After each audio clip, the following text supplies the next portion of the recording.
እስቲ አንድ ወሳኝ የሆነ የህይወት ምርጫ ልስጣችሁ። አሁን ልክ በዚች ሰዓት በእጃችሁ ላይ 3 ሚሊዮን ብር ጥሬ ገንዘብ ልስጣችሁ ወይስ ለ30 ቀናት በየቀኑ እጥፍ የምትሆን አንዲት ሳንቲም? 5 ሰከንድ ውሰዱ። እናም ከቻላችሁ ምርጫችሁን በኮሜንት አስቀምጡ።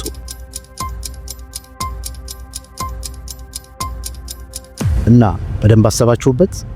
3 ሚሊዮን ብር ወይስ አንዲት ሳንቲም? ምናልባት አብዛኞቻችሁ ያለምንም ማመንታት 3 ሚሊዮኑን ልትሉ ትችላላችሁ። አንዲት ሳንቲም ምን ታደርግልኛለች ብላችሁ ታስባላችሁ። ለማንኛውም መልሳችሁ 3 ሚሊዮን ብር ከነበረ ተሸውዳችኋል። መርጣችሁ ድሃ ሆናችኋል። ለምን እንደሆነ ላስረዳችሁ። የመረጣችኋት አንድ ሳንቲም በአምስተኛው ቀን 16 ሳንቲም ብቻ ነው የምትሆነው። ምንም ጥያቄ የለውም። 3 ሚሊዮኑ ያጓጓል። በ20ኛው ቀን ሳንቲሟ ወደ 5000 ብር ገደማ ታድጋለች። አሁን ወይ ተሸወድኩ፣ ምን ነው 3 ሚሊዮኑን በመረጥኩ ብትሉ አልተሳሳታችሁ። ነገር ግን አስገራሚው ክስተት የሚፈጠረው ከዚህ በኋላ ነው። ሳንቲሟ ማደጓን ቀጥላ በ29ኛው ቀን 2.6 ሚሊዮን ብር ትሆናለች እና በመጨረሻው በ30ኛው ቀን ያቺ የተናቀች ሳንቲም 5.3 ሚሊዮን ብር ትሆናለች። እናስ 2.3 ሚሊዮን ብር በ30 ቀን ለማጣት ተስማማላችሁ? አይመስለኝም። ይህ ህግ ዘ ኮምፓውንድ ኢፌክት ይባላል። አልበርት አንስታይን የዓለም 8ኛው አስደናቂ ሚስጥር ያለው ይህንን ህግ ነው። ውድ ተመልካቾቼ በዛሬው ቪዲዮ በህይወታችሁ፣ በገንዘባችሁ እንዲሁም በስራችሁ ላይ ሳታውቁት እየሰራ ያለውን ወይ ወደ ላይ የሚያሳድጋችሁ ወይም ደግሞ ወደ ታች የሚያሳንሳችሁ ይህንን ሚስጥር እንማራለን። እስከ መጨረሻው አብራችሁን ቆዩ፣ ታተርፉበታላችሁ።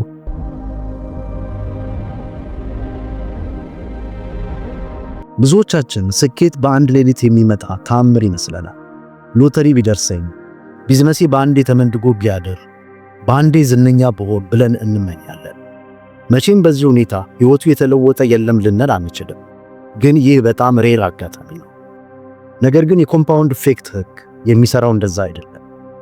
ኮምፓውንድ ኢፌክት ማለት የትንሽ ምርጫ፣ የጽናትና የጊዜ ድምር ውጤት ነው። እስቲ ወደ ሂሳቡ እንመለስ። በህይወታችሁ በየቀኑ 1% ብቻ መሻሻል ብታሳዩ በአንድ ዓመት ውስጥ ምን ያህል የምታድጉ ይመስላችኋል? በመልሱ ትገረማላችሁ። 37 እጥፍ ማድረግ ትችላላችሁ። በየቀኑ 1 ገጽ መጽሐፍ ማንበብ፣ በቀን 10 ደቂቃ ስፖርት መስራት፣ በቀን 50 ብር መቆጠብ በወቅቱ ምንም ለውጥ የሚያመጡ አይመስሉም። ልክ እንደ ሳንቲሟ ናቸው። ዛሬ የሆነ ትንሽ ነገር አደረገ፣ ግን ምን ጥቅም ወይም ጉዳት አለው ብላላችሁ? ዛሬ ላይ ይታይ ይችላል። ነገር ግን እነዚህ ትናንሽ ነገሮች በጊዜ ሂደት ኮምፓውንድ ሲያደርጉ ውጤቱ ወይ እጅግ በጣም ያሳድጋችኋል ወይ ይጥላችኋል።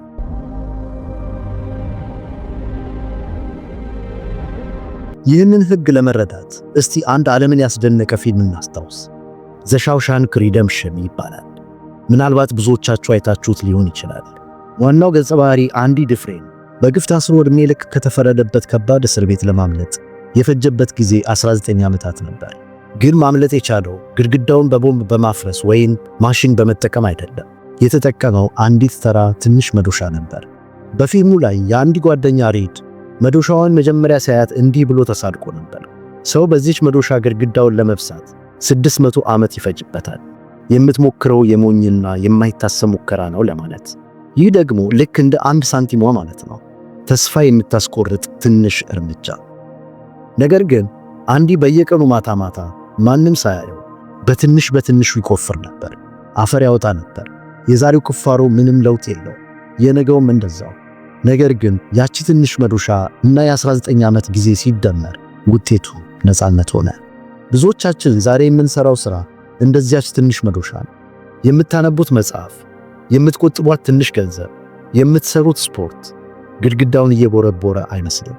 ለውጡ አይታይም። ነገር ግን የኮምፓውንድ ኢፌክት ህግ ዝም ብሎ አይቀመጥም። እናንተ መዶሻችሁን ብቻ መምታታችሁን ቀጥሉ።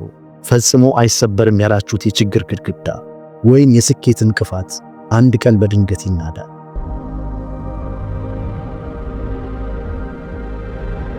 ነገር ግን አንድ ትልቅ ችግር አለ። ብዙ ሰው የኮምፓውንድ ኢፌክት ህግን የማይጠቀመው ውጤቱ ወዲያውኑ ስለማይታይ ነው። ወደ 30 ቀኑ የሳንቲም ምሳሌ እንመለስ። በ20ኛው ቀን እናንተ ገና 5000 ብር ላይ ናችሁ። ጓደኛችሁ ግን 3 ሚሊዮን ብር ይዞ መኪና ገዝቷል። በቀረው ብር ምናልባትም እየተዝናና ነው። በዚህ ሰዓት ነው ብዙ ሰዎች ተስፋ የሚቆርጡት። እኔ እየደከምኩ ለውጥ የለም ይላሉ። ስፖርቱን ያቆሙታል፣ መዶሻውን ይጥላሉ። ይህ ደረጃ ቫሊ ኦፍ ዲስአፖይንትመንት ይባላል።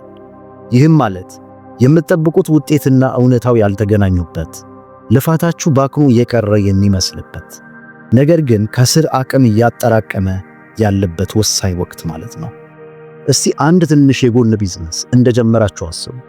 ምናልባት በትርፍ ጊዜያችሁ ትንሽ ሽያጭ ወይም የኦንላይን ሥራ መስራት ሊሆን ይችላል። በየቀኑ ከሥራ መልስ ደክሟችሁ እያለ ትለፋላችሁ፣ ማስታወቂያ ትለጥፋላችሁ፣ ለሰው ትነግራላችሁ። ለ1 ወር ለ3 ወር ምንም ሽያጭ የለም ወይም በጣም ትንሽ ነው። ጓደኞቻችሁ ተው ይሄ አያዋጣም ይሏችኋል። እናንተም ጊዜያችሁን ያካተላችሁ የከሰራችሁ ይመስላችኋል። ነገር ግን ልክ በ6ኛው ወር ድንገት ስልካችሁ ቢዚ መሆን ይጀምራል። አንድ የገዛ ሰው ለ10 ሰው ነግሮላችሁ ትዕዛዝ እንደ ጉድ ይጎርፋል። ማስተናገድ ያቅታችኋል። ያ ሁሉ የጸጥታ ጊዜ የባከነ ሳይሆን የደንበኛ አመኔታና ዝና ኮምፓውንድ እያደረገ ነበር ማለት ነው። ስለዚህ ወዳጆች ዛሬ ውጤት ስላልታያችሁ አታቋርጡ። የምትሰሩት ሥራ ውጤቱ የጠፋው ስላልሰራችሁ ሳይሆን ኮምፓውንድ እያደረገ ስለሆነ ነው።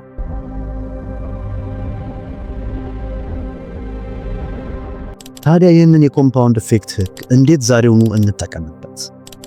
በፊልሙ ላይ ካየነው አንዲና ከሳንቲሟ የምንማራቸው 3 ወሳኝ መንገዶች እነሆ። በመጀመሪያ በትንሹ ጀምሩ። ስታርት ስሞል። ብዙ ጊዜ የምንሳሳተው በአንዴ ለመቀየር መሞከራችን ነው። በቀን 50 ገጽ ለማንበብ፣ በቀን 1 ሰዓት ስፖርት ለመስራት እንነሳለን። ከዚያም በ3ኛው ቀን ያክተንና እንተዋለን። ምክንያቱም ሞቲቬሽን ልክ እንደ ክብሪት ነው። ቶሎ ይበራል፣ ቶሎ ይጠፋል። ብልህ ሰዎች ግን በተነሳሽነት አይሆኑም። ለዚህ ነው በቀን 5 ገጽ ብቻ የሚያነቡት። 5 ገጽ ቀላል ስለሆነ አእምሯችሁ ይሄማ ቀላል ነው ብሎ ይተባበራችኋል። ይሄም በወጥነት ለመስራት ወሳኝ ነው። ወጥነት ወይም ኮንሲስተንሲ ደግሞ ከጉልበት ይበልጣል። አስታውሱ፣ የምትሰሩት የ5 ደቂቃ ስፖርት ከምታቅዱት ግን ከማትሰሩት የ1 ሰዓት ስፖርት ይበልጣል። በመቀጠል መጥፎ ልማድን አቋርጡ። ከት ዘ ኔጌቲቭስ። የኮምፓውንድ ኢፌክት ህግ በመጥፎም ይሰራል። በየቀኑ የምትጠጧት 1 ሶዳ ወይም የምታጨሷት ሲጋራ በ20 ዓመት ውስጥ የጤና ካንሰር ሆና ኮምፓውንድ ታደርጋለች። ቸልተኝነትን እንደዚሁ ነው። ዛሬ 1 ቀን ስፖርት መዝለል ጉዳት የለውም ይመስለናል። ግን ያቺን ስህተት እየደጋገመን በሄድን ቁጥር ተጠራቅሞ አቅም ያሳጣናል።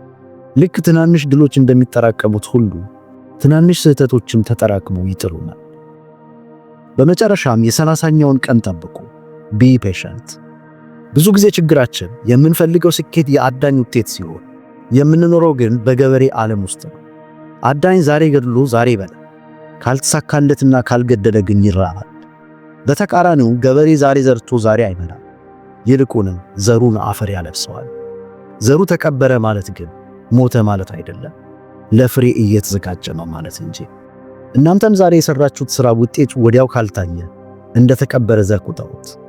የማይክሮዌቭ ሕይወት አትፈልጉ። ምክንያቱም በደቂቃ ውስጥ የሞቀ ስኬት በሰከንድ ውስጥ ይቀዘቅዛል። በዝግታ የበሰለ ግን ዕድሜ ልክ ያጠግባል። ስለዚህ 3 ሚሊዮኑን አትምረጡ። የሳንቲሟ መንገድ ልክ እንደ ገበሬ መንገድ ነው። የዘገየ ይመስላል፣ ግን ሲደርስ ጎተራ ይሞላል። በመጨረሻም የዛሬው መልእክቴ ይህ ነው።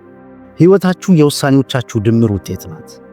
ዛሬ የምታደርጓት ማንም የማያይባችሁ ትንሽ ጥረት፣ ያቺ ትንሽ መዶሻ ነገ ዓለም የሚሰበስብላችሁ ትልቅ ስኬት ትሆናለች። ምርጫው የናንተ ነው። ፈጣን ደስታን መርጣችሁ እንደ ተራ ሰው መቅረት ወይም ትዕግስትንና የኮምፓውንድ ኢፌክት ህግን ተጠቅማችሁ በ30ኛው ቀን እንደ ንስር መወንጨፍ። አሁንስ ከዚህ ቪዲዮ በኋላ ምርጫችሁ ምንድን ነው? እኔ ሳንቲሟን መንገድ መርጫለሁ። እስቲ ኮሜንት ላይ አስቀምጡልኝ። ይህ መልእክት ያስፈልገዋል፣ ይጠቅመዋል የምትሉት ጓደኛችሁ ካለ አሁኑ ሼር አድርጉለት። ቪዲዮውን ላይክ እና ለቻናሉ አዲስ ከሆናችሁ ሰብስክራይብ ማድረግ እንዳትረሱ። እስከ መጨረሻው ስለተከታተላችሁኝ አመሰግናለሁ።